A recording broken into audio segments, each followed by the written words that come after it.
এবার দ্রুত গতিতে এগিয়ে আসছে ভারী বৃষ্টি। গত কয়েকদিন ধরে অস্বস্তিকর গরম থাকলেও এবার কিন্তু নতুন দুর্যোগ ঘনিয়ে আসছে বাংলার বুকে। কিন্তু ঠিক কোন এলাকায় নতুন দুর্যোগ ঘনিয়ে আসবে এবং কোন দিকেই বা ভারী বৃষ্টি হবে তা নিয়ে এই ভিডিওতে আপনাদেরকে বিস্তারিতভাবে জানিয়ে দেব। আপনি ভিডিওটি অবশ্যই শেষ পর্যন্ত দেখবেন। ভিডিওটি ভালো লাগলে একটি লাইক করবেন, আর এইরকমই লেটেস্ট ও হেল্পফুল ভিডিওগুলি সবার প্রথম দেখার জন্য আমাদের চ্যানেলটিকে সাবস্ক্রাইব করে পাশের বেল আইকনটি বাজিয়ে দেবেন। চলুন এক নজরে দেখে নেওয়া যাক। টানা প্যাচপ্যাচে গরমে নাজেহাল বঙ্গবাসী, অবশেষে স্বস্তির খবর শুনিয়েছে আলিপুর আবহাওয়া দপ্তর। দক্ষিণ বিহারের উপর তৈরি হওয়া ঘূর্ণাবর্তের প্রভাবে দক্ষিণবঙ্গের একাধিক জেলায় ঝড় বৃষ্টি ও কালবৈশাখীর প্রবল সম্ভাবনা রয়েছে। আবহাওয়াবিদরা জানিয়েছে আগামী 2 দিনে রাজ্যের তাপমাত্রাও কিছুটা কমতে পারে। দিনের শুরুতে আকাশ মোটামুটি পরিষ্কার থাকলেও দুপুরের পর থেকে কালো মেঘ জমতে পারে। বিকেল কিংবা সন্ধ্যের দিকে দক্ষিণবঙ্গের একাধিক জেলায় বজ্র বিদ্যুৎ সহ বৃষ্টির সম্ভাবনা আছে। বিশেষ করে বীরভূম, মুর্শিদাবাদ, নদিয়া, পূর্ব ও পশ্চিম বর্ধমান, বাঁকুড়া, পুরুলিয়া, পূর্ব ও পশ্চিম মেদিনীপুর এবং ঝাড়গ্রামে হালকা থেকে মাঝারি বৃষ্টি হতে পারে। পাশাপাশি ঘন্টায় 40 থেকে 50 কিলোমিটার বেগে ঝড়ো হাওয়া বয়ে যাওয়ার সম্ভাবনাও আছে। আবহাওয়াবিদদের মতে এই ঝড় বৃষ্টির ফলে দক্ষিণবঙ্গের সর্বোচ্চ তাপমাত্রা 2 থেকে 3 ডিগ্রি সেলসিয়াস পর্যন্ত কমে যেতে পারে। ফলে গরমের অস্বস্তি অনেকটাই কমবে। পাশাপাশি উত্তরবঙ্গেও বৃষ্টির সম্ভাবনা থাকলেও খুব ভারী বর্ষণের আশঙ্কা নেই। মালদা, উত্তর দিনাজপুর এবং দক্ষিণ দিনাজপুর জেলায় ঝড়ের গতিবেগ থাকতে পারে ঘন্টায় 50 থেকে 60 কিলোমিটার। তবে রবিবার পর্যন্ত উত্তরবঙ্গে ঝড় বৃষ্টির প্রবণতা কিছুটা কম থাকতে পারে। এদিকে বাংলাদেশের কথা বলতে গেলে বর্তমানে দেশের অধিকাংশ স্থানে বৃষ্টি বিরতি চললেও দেশের উত্তরাঞ্চলের 2-1টি জায়গায় বিক্ষিপ্ত বজ্র বৃষ্টি চলছে এবং রাত গভীর হওয়ায় সাথে সাথে আবারও দেশের উত্তরাঞ্চল ও পশ্চিম অঞ্চল দিয়ে বৃষ্টিপাতের প্রবণতা বৃদ্ধি পেতে পারে, যা ঈদের দিনের আবহাওয়ার জন্য অশনি সংকেত। সেই সাথে রাতের প্রথম ভাগে দেশের পশ্চিম ও দক্ষিণ পশ্চিম উত্তর মধ্য অঞ্চলের কিছু কিছু স্থানে বিক্ষিপ্ত বজ্রবৃষ্টির সম্ভাবনা আছে। ইতিমধ্যেই উত্তরাঞ্চলে বজ্রবৃষ্টি শুরু হয়েছে। সকাল থেকে দুপুরের মধ্যে রংপুর, ময়মনসিংহ, রাজশাহী বিভাগের অনেক এলাকা এবং ঢাকা ও চট্টগ্রাম বিভাগের উত্তর অংশের বিভিন্ন স্থানে বিক্ষিপ্ত বজ্রবৃষ্টি হতে পারে দমকা হাওয়া সহ। তাই বৃষ্টির জন্য প্রস্তুতি থাকবেন। তো এরপর আমরা যদি আজ সকালের দিকে পশ্চিমবঙ্গের দক্ষিণবঙ্গের এলাকাগুলোর কথা বলি, তো দক্ষিণবঙ্গের বেশিরভাগ এলাকার আবহাওয়া পরিষ্কার দেখতে পাওয়া যাচ্ছে।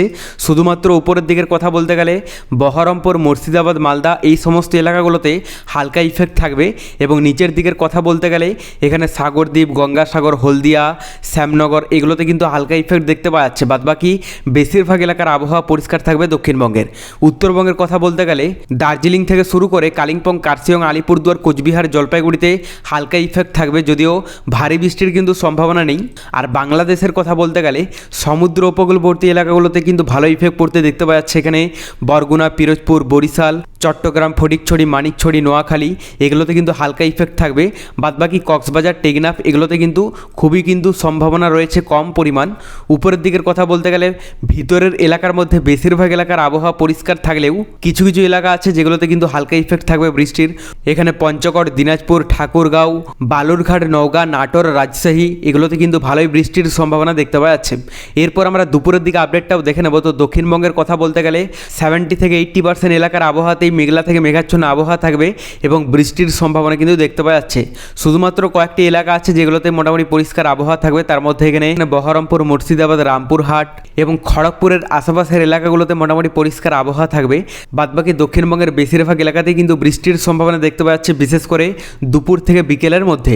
সবথেকে ভারী বৃষ্টি হবে কলকাতা সহ আশেপাশের এলাকাগুলোতে। আর উত্তরবঙ্গের কথা বলতে গেলে দার্জিলিং থেকে শুরু করে কালিম্পং, কার্শিয়ং, আলিপুরদুয়ার, কোচবিহার, জলপাইগুড়িতে মোটামুটি পরিষ্কার আবহাওয়াই থাকবে। খুব একটা কিন্তু বৃষ্টির সম্ভাবনা নেই, বিশেষ করে দুপুরের দিকটাতে। যদিও সকালের দিকে হালকা ইফেক্ট পড়তে দেখতে পাওয়া যাবে, তবে দুপুরের দিকে একেবারেই কিন্তু পরিষ্কার আবহাওয়া দেখতে পাওয়া যাচ্ছে। আর বাংলাদেশের কথা বলতে গেলে সমুদ্র উপকূলবর্তী এলাকাগুলোতে কিন্তু ভালো ইফেক্ট পড়তে দেখতে পাওয়া যাচ্ছে। ভিতরের এলাকার মধ্যে সেই রকমভাবে ইফেক্ট নেই, তবে বিক্ষিপ্ত এলাকা জুড়ে বৃষ্টি হবে। কোথাও মেঘলা আকাশ দেখতে পাওয়া যাবে এবং কোথাও বৃষ্টির সম্ভাবনা রয়েছে এবং কোথাও পরিষ্কার আবহাওয়া থাকবে। তবে দুপুরের দিকে সবথেকে বেশি ইফেক্ট পড়বে শুধুমাত্র সমুদ্র উপকূলবর্তী এলাকাগুলোতে। যদিও ভিতরের এলাকাতে সেই রকমভাবে ইফেক্ট পড়তে দেখতে পাওয়া যাচ্ছে না, হালকা ফুলকা বৃষ্টি হবে। দেখুন এই মুহূর্তে বঙ্গোপসাগরের যদি আপডেটটা দেখা যায়, তো বঙ্গোপসাগরের এই অংশে এখনও পর্যন্ত দুর্যোগপূর্ণ আবহাওয়া রয়েছে এবং এর ইফেক্টটা বিশেষ করে বাংলাদেশের দিকেই ঢুকছে, যার প্রভাবে পশ্চিমবঙ্গ সহ বাংলাদেশের বিক্ষিপ্ত এলাকা জুড়ে কিন্তু বৃষ্টি হবে। তবে বিশেষ করে সমুদ্র উপকূলবর্তী এলাকাগুলোতে সবথেকে বেশি ইফেক্ট পড়তে দেখতে পাওয়া যাচ্ছে। ভিতরের এলাকাগুলোতে সেরকমভাবে ইফেক্ট না থাকলেও বিক্ষিপ্ত এলাকা জুড়ে বৃষ্টি হবে। পরবর্তীতে বঙ্গোপসাগরে নতুন কোনো দুর্যোগের আভাস পেলে অবশ্যই অবশ্যই আপনাদেরকে লাইভে জানিয়ে দেবো। এরপর আমরা তাপমাত্রাটা দেখে নেবো যে নতুন কোনো চেঞ্জেস এসেছে কি না। আজ দুপুরের দিকে প্রথমে আমরা যদি দক্ষিণবঙ্গের এলাকাগুলোর কথা বলি তো এখানে কলকাতাতে 28 ডিগ্রিতে চলে যাবে। পাশাপাশি দক্ষিণবঙ্গের বেশিরভাগ এলাকার তাপমাত্রা থাকতে পারে 28 থেকে 30 ডিগ্রি সেলসিয়াস। পাশাপাশি আমরা যদি উত্তরবঙ্গের আপডেটটা দেখে নিই তো এখানে দার্জিলিংয়ে মোটামুটি 26 ডিগ্রি দেখতে পাওয়া যাচ্ছে। পাশাপাশি এখানে কালিম্পং কার্শিয়ংয়ে 27 ডিগ্রি থাকবে। আর এদিকে জলপাইগুড়ি, আলিপুরদুয়ার, কোচবিহারের তাপমাত্রা থাকতে পারে 31-32 ডিগ্রির মধ্যে। বাংলাদেশের কথা বলতে গেলে সমুদ্র উপকূলবর্তী এলাকা এবং ভিতরের এলাকার মধ্যে বেশিরভাগ এলাকার তাপমাত্রা থাকতে পারে 30 ডিগ্রি থেকে শুরু করে 31-32 ডিগ্রি পর্যন্ত। এরপর আমরা রাতের দিকে তাপমাত্রাটাও দেখে নেব। তো এখানে দক্ষিণবঙ্গের কথা বলতে গেলে কলকাতাতে 28 ডিগ্রি থাকবে দুপুরের মতোই। আর বাদবাকি দক্ষিণবঙ্গের বেশিরভাগ এলাকার তাপমাত্রা থাকতে পারে 27-28 ডিগ্রির মধ্যে। উত্তরবঙ্গের কথা বলতে গেলে দার্জিলিংয়ে মোটামুটি 18 ডিগ্রি দেখতে পাওয়া যাচ্ছে। পাশাপাশি কালিম্পং কার্শিয়ংয়ে 19 ডিগ্রি থাকবে। আর এদিকে জলপাইগুড়ি, আলিপুরদুয়ার, কোচবিহারের তাপমাত্রা থাকতে পারে 25-26 ডিগ্রির মধ্যে। বাংলাদেশের কথা বলতে গেলে সমুদ্র উপকূলবর্তী এলাকা এবং ভিতরের এলাকার মধ্যে বেশিরভাগ এলাকার তাপমাত্রা থাকতে পারে 26 ডিগ্রি থেকে শুরু করে 27-28 ডিগ্রি পর্যন্ত। তবে পরবর্তীতে বঙ্গোপসাগরে নতুন কোনো দুর্যোগের আভাস পেলে অবশ্যই আপনাদেরকে লাইভে জানিয়ে দেবো। তার জন্য চ্যানেলটিকে সাবস্ক্রাইব করে রাখতে ভুলবেন না। আর ভিডিওটি প্রচুর পরিমাণে আপনার ফ্রেন্ডসদেরকে শেয়ার করে তাদেরকেও দেখার সুযোগ করে দেবেন। Bye bye guys.